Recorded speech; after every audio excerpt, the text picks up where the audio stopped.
बेटी की उम्र बढ़ रही है, शादी कब करोगे? आज पूछा जाता है, बेटी पर्सनल और प्रोफेशनल दोनों कामों को संतुलित कितना बढ़िया करती हो, कैसे करती हो?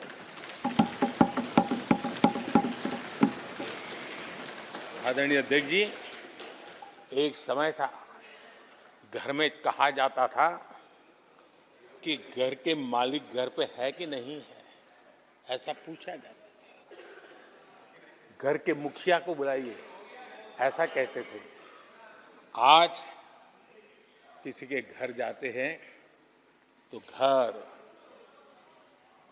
महिला के नाम पर, बिजली का बिल उसके नाम पर आता है, पानी गैस सब उसके नाम पर। तो परिवार के मुखिया की जगह आज मेरी माताएं बहन, ये बदलाव अमृतकाल में विकसित भारत का हमारा जो संकल्प है ना, इसकी एक बहुत बड़ी शक्ति के रूप में उभरने वाला है और मैं उस शक्ति के दर्शन कर पा रहा हूं। आदरणीय अध्यक्ष महोदय,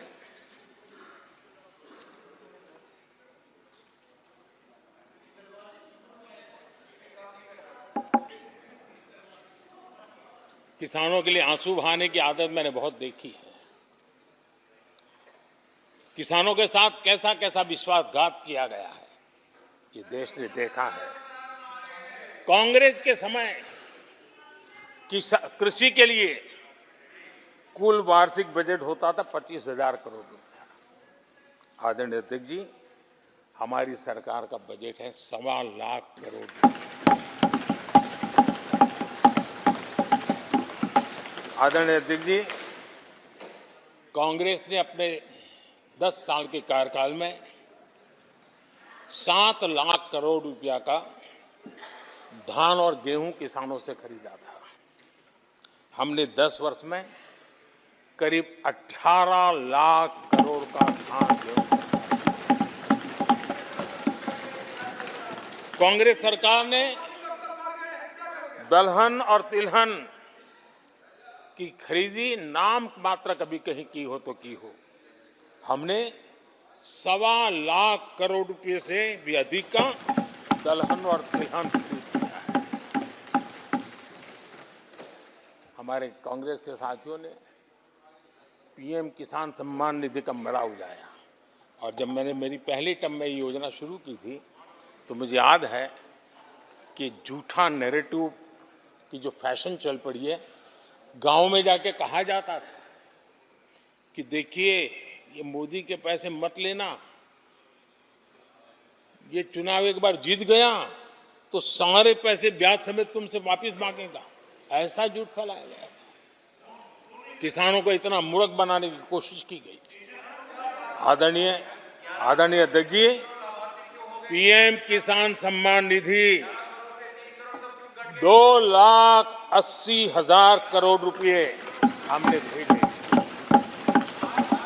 पीएम फसल बीमा योजना 30,000 रुपया का प्रीमियम और उसके सामने 1.5 लाख करोड़ रुपया मेरे किसान भाई बहनों को दिया।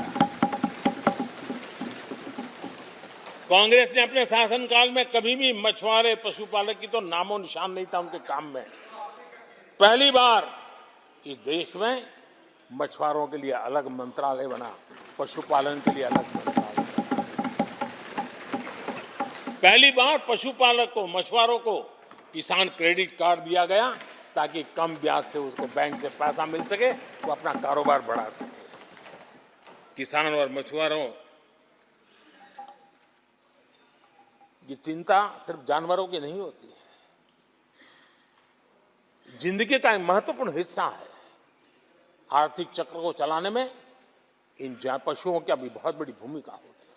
हमने फुट एंड माउथ डिसीज, उससे हमारे पशुओं को बचाने के लिए 50 करोड़ से ज्यादा टीके लगाए हैं, पहले कभी सोचा नहीं।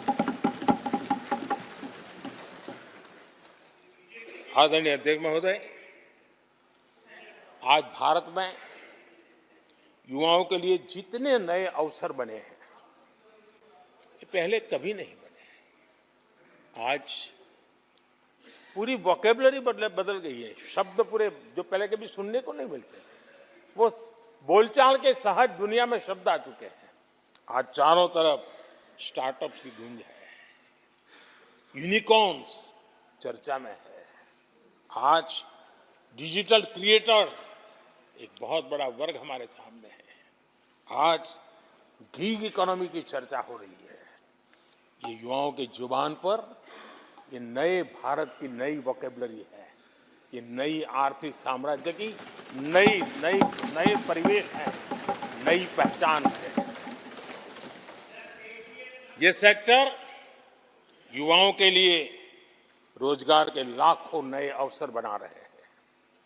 2014 से पहले डिजिटल इकोनॉमी की साइज ना के बराबर थी, बहुत ज्यादा उसकी चर्चा भी नहीं थी। आज भारत दुनिया की डिजिटल इकोनॉमी है, अग्रणी है। लाखों युवा इससे जुड़े हैं और आने वाले समय में ये डिजिटल इंडिया मूवमेंट जो है वो देश के नौजवानों के लिए अनेक अनेक अवसर, अनेक अनेक रोजगार, अनेक अनेक प्रोफेशंस के लिए अवसर लेकर के आने वाला है। आदरणीय अध्यक्ष जी, आज Bharat made in India phone दुनिया में पहुंच रहे हैं। दुनिया में हम नंबर 2 बन गए हैं। और एक तरफ सस्ता मोबाइल प्राप्त हुआ है और दूसरी तरफ सस्ता डेटा। इन दोनों ने एक बहुत बड़ा रिवॉल्यूशन लाया है देश में और दुनिया में। हम जिस कीमत पे आज हमारे नौजवानों को ये प्राप्त करवा रहे हैं, सबसे कम कीमत पर करवा रहे हैं और वो एक कारण बना है। आज मेड इन इंडिया अभियान रिकॉर्ड मैन्युफैक्चरिंग, रिकॉर्ड एक्सपोर्ट या देश देख रहा है। आदरणीय जी, ये सारे काम हमारे नौजवानों के लिए सबसे ज्यादा रोजगार लाने वाले काम हैं, सबसे ज्यादा रोजगार के अवसर पैदा करेंगे।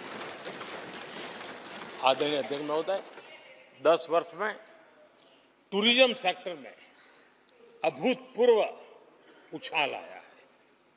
हमारे देश में ये ग्रोथ और टूरिज्म सेक्टर ऐसा है जिसमें कम से कम पूंजी निवेश में अधिक से अधिक लोगों को रोजगार देने वाला अवसर है और सामान्य से सामान्य व्यक्ति को भी ये रोजगार देने वाला अवसर है। स्वरोजगार की सबसे ज्यादा संभावनाएं वाला टूरिज्म क्षेत्र है। 10 वर्ष में एयरपोर्ट 2 गुने बने। भारत सिर्फ एयरपोर्ट बने ऐसा नहीं है, भारत दुनिया का तीसरा बड़ा डोमेस्टिक एविएशन सेक्टर बना, दुनिया के तीसरे बड़े। हम सबको खुशी होनी चाहिए। भारत की जो एयरलाइंस कंपनियां हैं, उन्होंने 1000 नए एयरक्राफ्ट के ऑर्डर दिए। देश में 1000 नए एयरक्राफ्ट। और जब इतने सारे हवाई जहाज ऑपरेट होंगे, सारे एयरपोर्ट कितने धमधमते होंगे, कितने पायलट्स की जरूरत पड़ेगी, कितने हमें क्रू मेंबर चाहिए, कितने इंजीनियर चाहिए, कितने ग्राउंड सर्विस के लिए लोग चाहिए। यानी रोजगारी के नए नए क्षेत्र खुलते जा रहे हैं।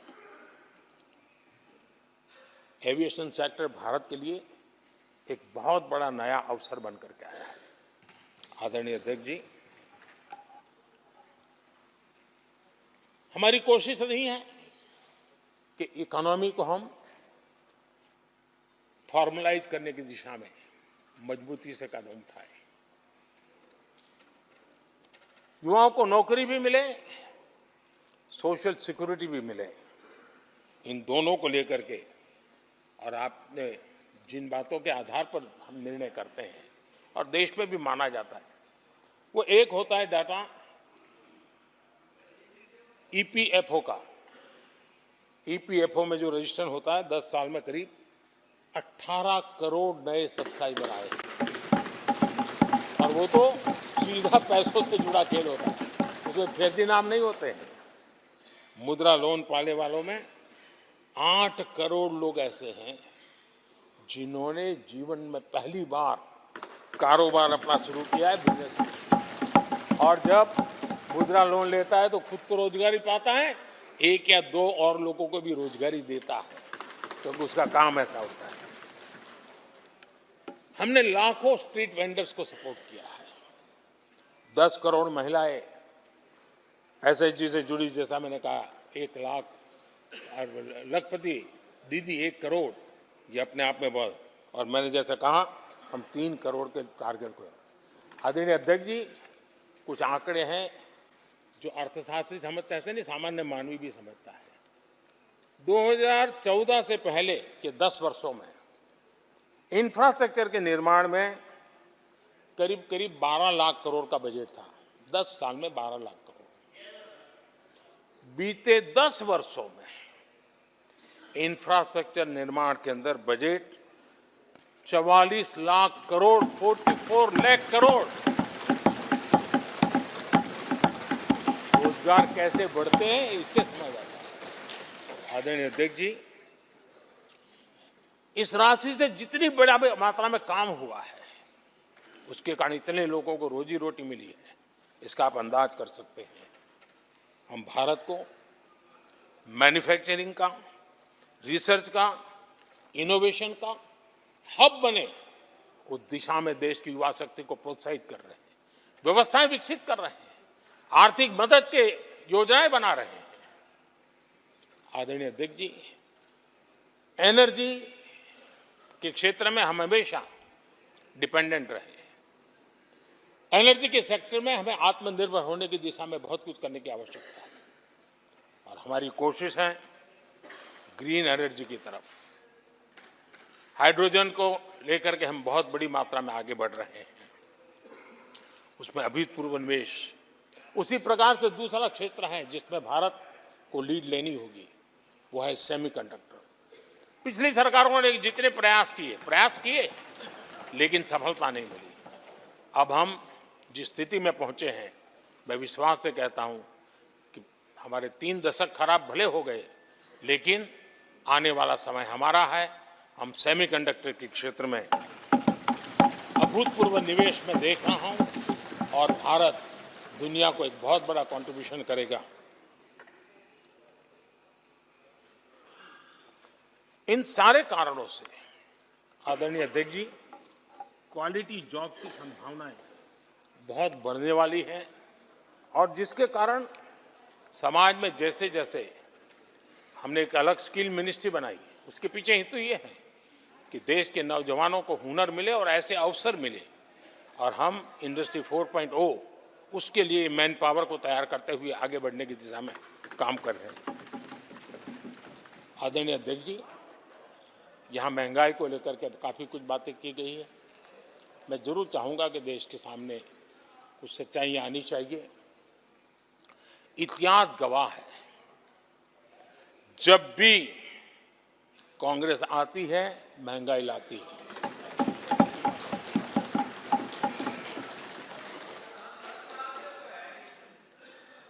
मैं कुछ वक्तव्य इस सदन में आज कहना चाहता हूं, और किसी की आलोचना करने के लिए नहीं कह रहा हूं, लेकिन हो सकता है कि हमारी बात जो समझ नहीं पाते हैं वो अपने लोगों की बात को समझने का प्रयास करेंगे। कहा गया था कभी,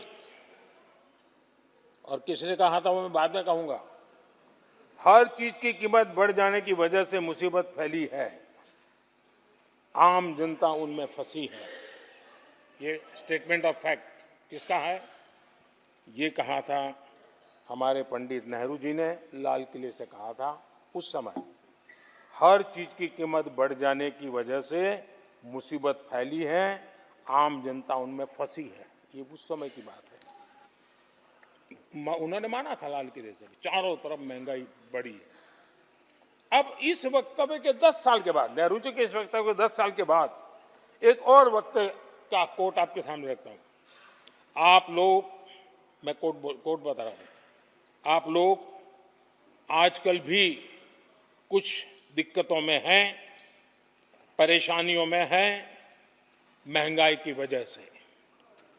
कुछ तो लाचारी है, पूरी तौर से काबू की बात नहीं हो पा रही हमारे इस समय में। हालांकि वो काबू में आएगी। 10 साल के बाद भी महंगाई के यही गीत कहे गए थे और ये किसने कहा था? फिर से ये नेहरू जी ने कहा था उन्हीं के कार्यकाल में। तब देश का पीएम रहते उन्होंने 12 साल हो चुके थे, लेकिन हर बार महंगाई कंट्रोल में नहीं आ रही है, महंगाई के कारण आपको मुसीबत हो रही है, इसी के गीत गाते रहे थे। आदरणीय अध्यक्ष जी, अब मैं एक और भाषण का हिस्सा पढ़ रहा हूं। जब देश आगे बढ़ता है तो कुछ हद तक कीमतें भी बढ़ती हैं। हमको ये भी देखना है कि जो भी आवश्यक वस्तु हैं उनकी कीमत को कैसे थामें। ये किसने कहा था? इंदिरा गांधी जी ने कहा था। 1974 में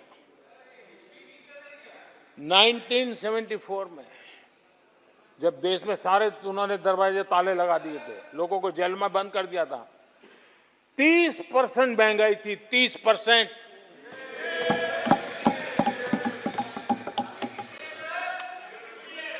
आदरणीय अध्यक्ष जी,